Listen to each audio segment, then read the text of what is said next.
శ్రీమాత్రే నమ. జయ గురు దత్తాత్రేయ నమ.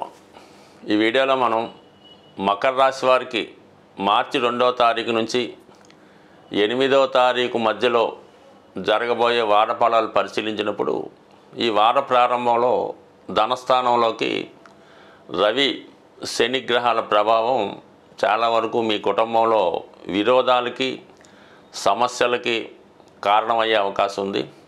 అయితే ఏదో ఒక ప్రభుత్వ పథకం మీకు రావడం వల్ల అధిక మొత్తంలో ధనం ఒకేసారి మీ కుటుంబానికి లేదా వ్యక్తిగతంగా మీకు రావడం వల్ల దాని విషయమై కొన్ని ఇబ్బందులు సమస్యలు వచ్చే అవకాశం ఉన్నది.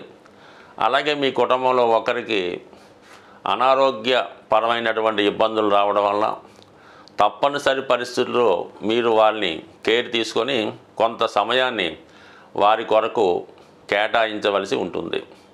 అయితే ధన విషయంలో గతంలో కన్నా ఎక్కువ ధన వ్యయం జరిగే అవకాశం ఉంది.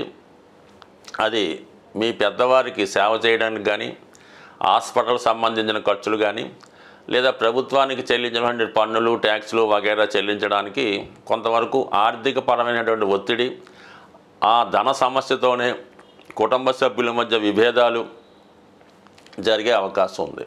అయితే కుజుడు మీకు 6వ స్థాన సంచారం వల్ల ఎటువంటి సమస్య అయినా, అటు కోర్టు సమస్య కానీ, పోలీస్ స్టేషన్ సంబంధించిన కానీ, రక్త సంబంధికులతో అన్నదమ్ములతో ఉన్నటువంటి విరోధాలు కానీ విభేదాలు కానీ చాలా వరకు మీకు అనుకూలంగా మారే అవకాశం ఉన్నది.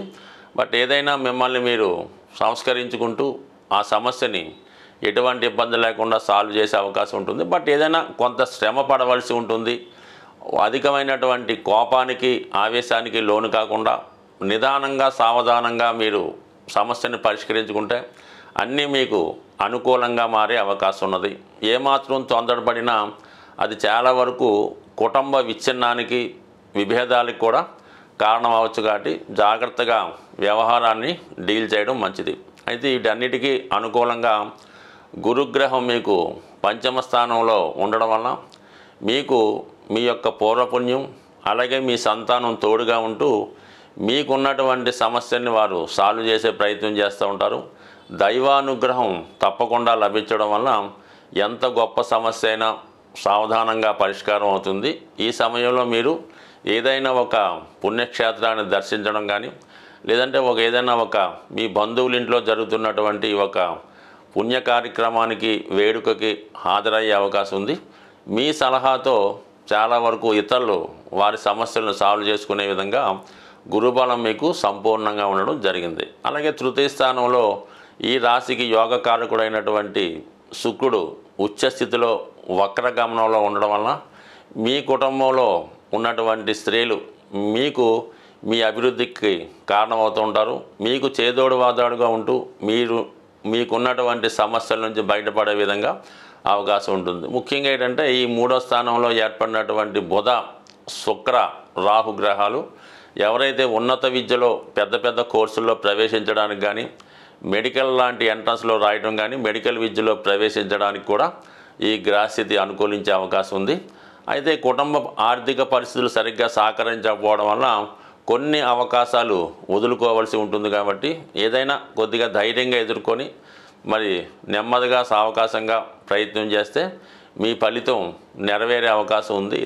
ఈ వారం ఈ గ్రహస్థితి పరిశీలించినప్పుడు ప్రతి ఒక్కరికి కూడా ధనం యొక్క అవసరం చాలా ఎక్కువ ఉండడం జరుగుతూ ఉంటుంది. అంటే శుక్రుడు ఈ ఆదివారంలో వక్రించి ఉండడం వల్ల ఇంచుమించుగా కొన్ని రోజుల పాటు వక్రిస్తాడు. అలాగే మిగతా గ్రహాలతో కలియడం వల్ల మనీ ఎక్స్పెండిచరు ప్రతి ఒక్కరికి చాలా ఎక్కువ అవడం జరుగుతూ ఉంటుంది. ఆ ఖర్చుకు తగిన ధనం మీకు రావాలంటే మరి శుక్రుడు వక్రించి ఉండడం వల్ల శుక్రగ్రహానికి అధిదేవత అయినటువంటి లక్ష్మీ అమ్మవారిని మీరు ప్రసన్నం చేసుకోవలసి ఉంటుంది. ఆ విధంగా ప్రసన్నం చేసుకోవడానికి సింపుల్ పరిహారం ఏంటంటే, మీకు మీ గృహంలో అవకాశం ఉంటే లక్ష్మీ అమ్మవారి ఫోటోని ఎరుపు రంగు పూలతో అలంకరించవలసి ఉంటుంది. అలాగే అమ్మవారికి దానిమ్మ పండు, అంటే ఎప్పుడు కూడా ఒకే ఒక పండు నైవేద్యంగా కాకుండా కనీసం ఒక 4 లేదంటే ఒక 6 దానిమ్మ పళ్ళు నైవేద్యంగా పెట్టి అమ్మవారికి విధి విధానంగా కనకదార స్తోత్రమో లక్ష్మీ స్తోత్రమో పారాయణ చేస్తూ ఆ ప్రసాదాన్ని 6 ముత్తైదువులకి పంచడం వల్ల లక్ష్మీ అనుగ్రహం కలిగే అవకాశం ఉన్నది. దీనితో పాటుగా మరి ఇంట్లో అవకాశం లేని వారు ఏదైనా అమ్మవారి దేవాలయంలో అమ్మవారికి ఈ దానిమ్మ పళ్ళు నైవేద్యంగా సమర్పించడం వల్ల కూడా మీ యొక్క ఆర్థికపరమైనటువంటి సమస్య నుంచి బయటపడే అవకాశం ఉంది. చాలా వరకు ఈ మనీ రొటేషన్ పెరగాలన్నా చాలా వరకు శుక్రవారం రోజు ఏ విధంగా కూడా ఆర్థికపరమైనటువంటి లావాదేవీలు చేయకుండా ఉండడం మంచిది. ముఖ్యంగా ఎంత అవసరమైనా సరే శుక్రవారం రోజు ఈ బంగారాన్ని తాకట్టు పెట్టడం కానీ లేదంటే ధనాన్ని ఎవరికైనా అప్పుగా ఇవ్వడం కానీ ఖర్చు పెట్టడం కానీ చేయకుండా ఆ ఒక్కరోజు నియమంగా పాటించవలసి ఉంటుంది. అలాగని ఫోన్పేలు గూగుల్ పేలు వాడకుండా అంటే మీకు ఎంతైతే బ్యాలెన్స్ గురువారం నైట్ ఉంటుందో అదే బ్యాలెన్సు శనివారం ఉదయం దాకా మెయింటైన్ చేయగలిగితే కంపల్సరిగా కొద్ది వారాల్లోనే మీ యొక్క ఆర్థికపరమైనటువంటి సమస్య పరిష్కారం అవుతుంది.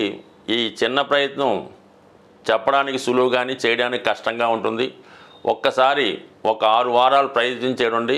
మీలోనే మీకు తెలియకుండా ఒక గొప్ప ధనపరమైన అవకాశాలు రావడం జరుగుతుంది. అలాగే వేరొక పరమైన సమస్య కూడా చాలా వరకు ఈ ధనం గురించి ఈ ధనం నిల్వ గురించి రావడం జరుగుతూ ఉంటుంది. ఎక్కువగా ఈ ఆంజనేయ స్వామి వారికి మంగళవారం రోజు సింధూరంతో పూజించవలసి ఉంటుంది. సో లేదు మనం ఏ టెంపుల్ పక్కన పెట్టుకుంటే మీరు ఏదైనా ఒక కాపరు రాగితో తయారు చేసినటువంటి ఆంజనేయ స్వామి యొక్క విగ్రహాన్ని తీసుకోవడం మంచిది.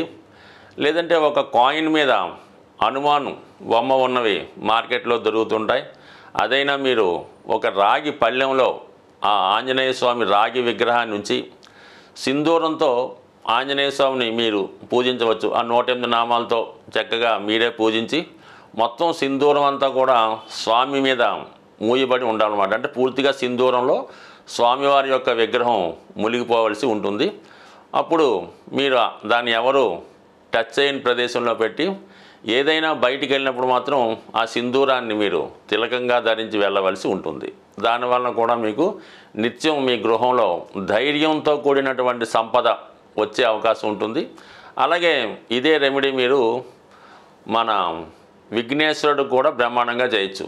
విఘ్నేశ్వరుని కూడా సింధూరంతో అష్టోత్తరంతో పూజ చేయడం వల్ల కూడా మీకు కేవలం ఈ రెమెడీ పనిచేసే అవకాశం ఉంది. దీంట్లో ఎక్కువగా ఉపయోగించవలసింది స్వచ్ఛమైనటువంటి సింధూరం, కల్తీ లేని సింధూరం. అలాగే కాపర్ ప్లేట్లో కాపర్తో చేసినటువంటి ఆంజనేయ స్వామి విగ్రహం కానీ లేదంటే విఘ్నేశ్వరుడు యొక్క విగ్రహం కానీ ఉండవలసి ఉంటుంది. ఈ రెమెడీ చాలామంది ఆచరించి విజయం సాధించడం జరిగింది. కాబట్టి ఏదైనా ఒక రెమెడీ మీరు చేస్తున్నప్పుడు దాని మీద అనేక సందేహాలు రాకుండా మీరు చేస్తున్నటువంటి రెమెడీ ఇతరులకి చెప్పకుండా చేయడం వల్ల దాని ఫలితం చాలా ఎక్కువగా వచ్చే అవకాశం ఉంటుంది. కాబట్టి ఒకసారి ప్రయత్నం చేయడం వల్ల ఆటోమేటిక్గా మీ యొక్క ఆర్థిక సమస్యలు బయటపడతాయి. దానికన్నా ముందు ఆర్థిక సమస్యను ఎదుర్కొనే ధైర్యం రావడం జరుగుతూ ఉంటుంది. అందుకే ధైర్య సాహసే లక్ష్మి అన్నారు. కాబట్టి మరి ధైర్యంతో ఏ పని చేసినా మీకు ఆ కార్యం సిద్ధిస్తుంది. స్వస్తి.